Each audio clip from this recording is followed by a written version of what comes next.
All right, welcome to another episode. Still working on the RX7. So I got a couple things done.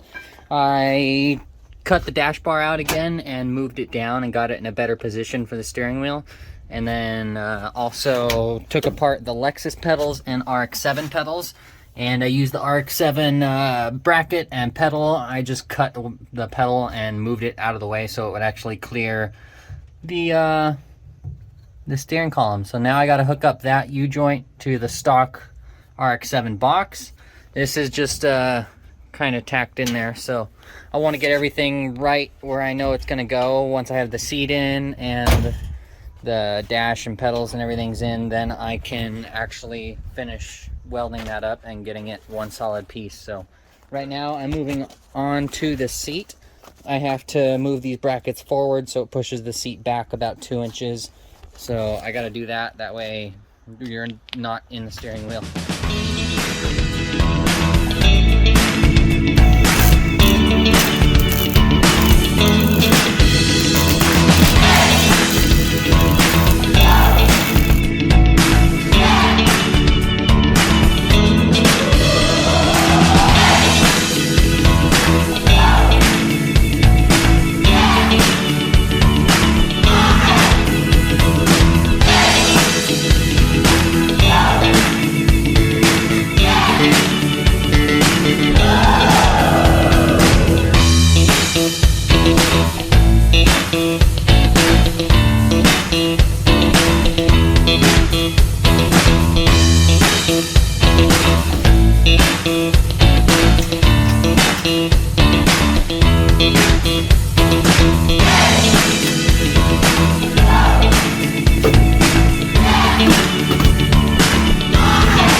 Steering column, check.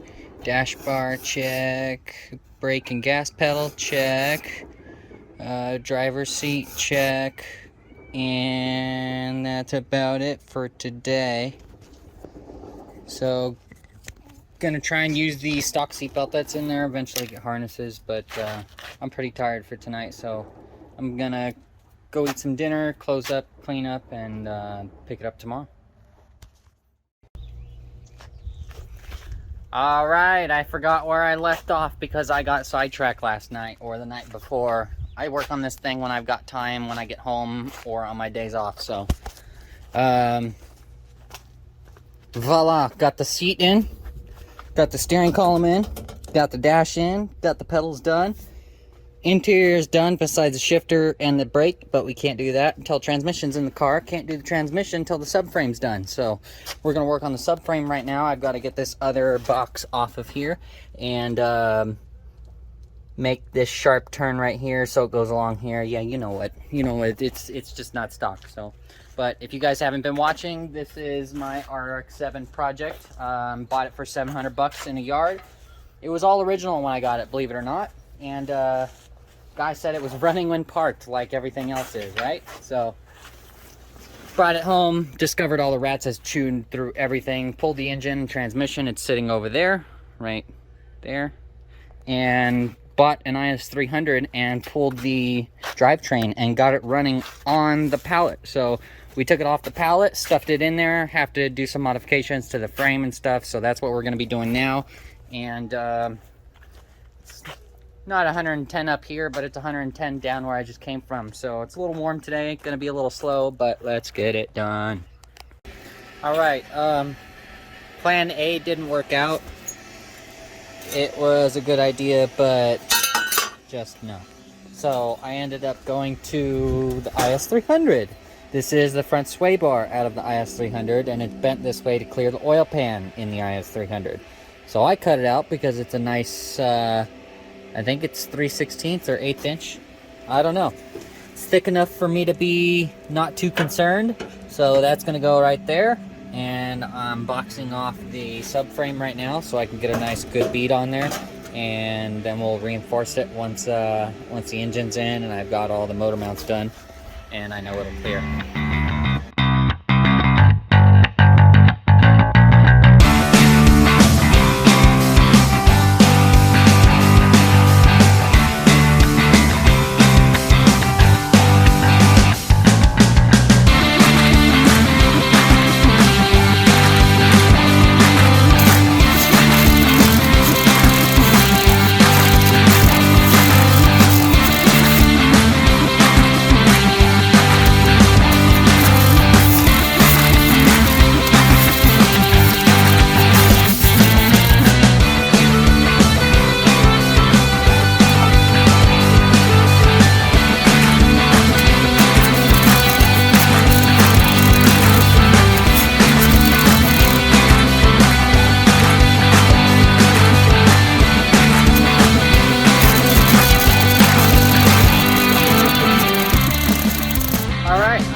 I just ran out of gas for the MIG welder, so I only got to tack it up, so we'll have to get gas. Yeah. That's what it looks like. Much better than what I had in mind beforehand. I had this thing. This was gonna go like right here, and the box was gonna go along there, and it just looked like that. So that looks a little bit better. I can reinforce it through here, and if there's nothing in the way, I can do something here. So now I can at least drop the motor in because I know where this subframe is. Well, it's in there. We're a lot closer than we were on the sway bar. Only have to go back another inch, maybe 3/4 of an inch. So we're pretty much bottomed out back there. So you know what that means. The engine's gonna come back out, and I'm gonna do what I have to do to make this engine clear, because I'm not gonna cut that sway bar.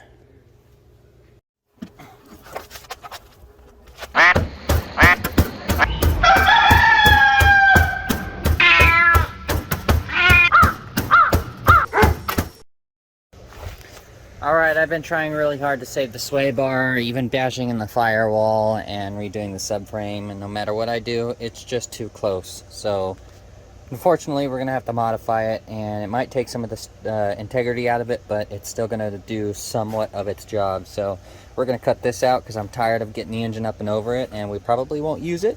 So we'll cut it here. We'll do one of our flat plates like we did down there, and then I've got the 1-inch 120 wall metal that we can do a bar across. That way we can do radiator mounts and stuff like that to it as well. So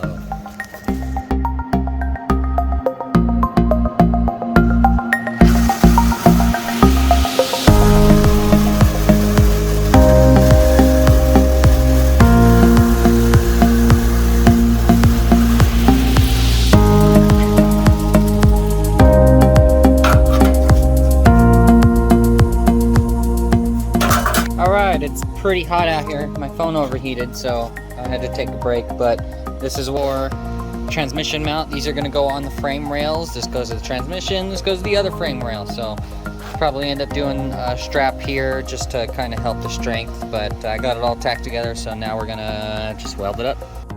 Okay, we are back after a couple hours.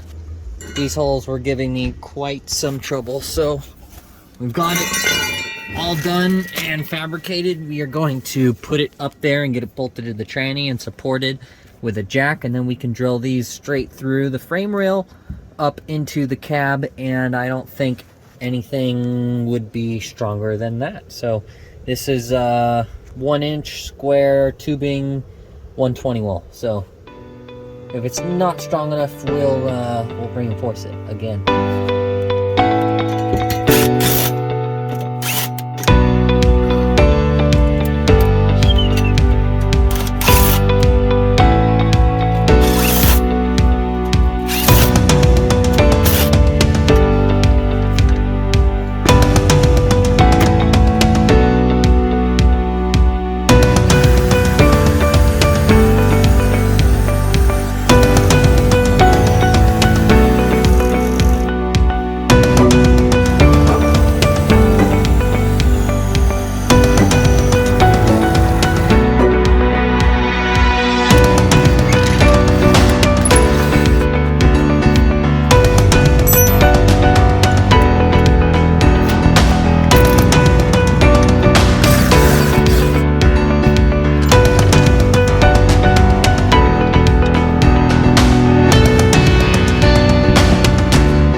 if we can see any flex.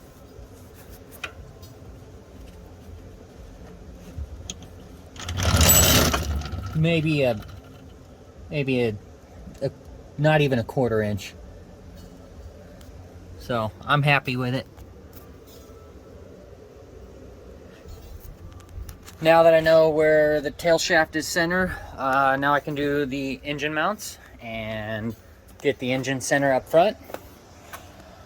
And we'll probably do the easy one first, which is the passenger side because there's more room, and then we'll do the driver's side over here. So I'm going to use the same 1-inch bar 120 wall and just kind of brace a couple braces up to a flat plate. And then same for here, I'm going to plate this and do a nice bar, 1-inch bar across 120 wall to house the radiator and front end clip that's there.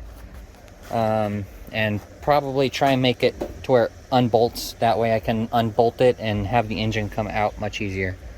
I don't know if I'm going to sell this, but it would be nice, you know, for someone in the future that's like, oh, that guy was thoughtful. We've got our jack underneath, so we can let the engine hoist down and get it out of the way. So like I was saying earlier, now that we know that the tail shaft is center, I can worry about centering the front of the engine with the car.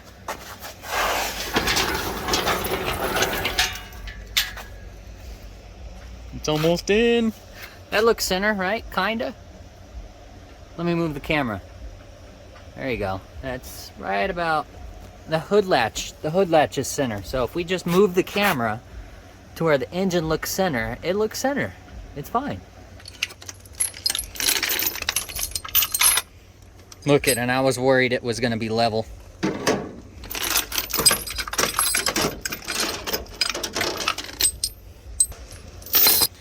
I did have to bend the brake bias or whatever that is.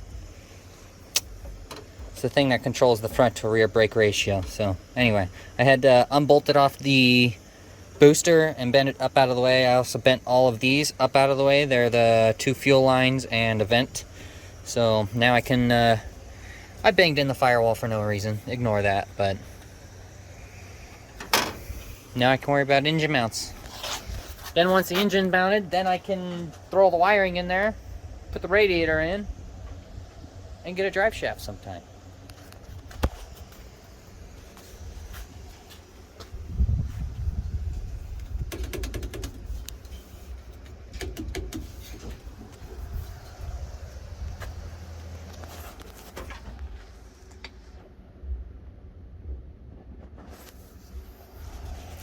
Oh, what happened to my pop-up headlight?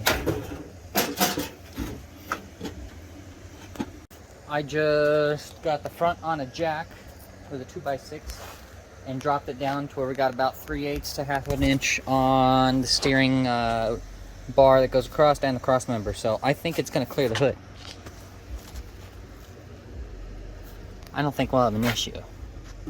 Get out of here.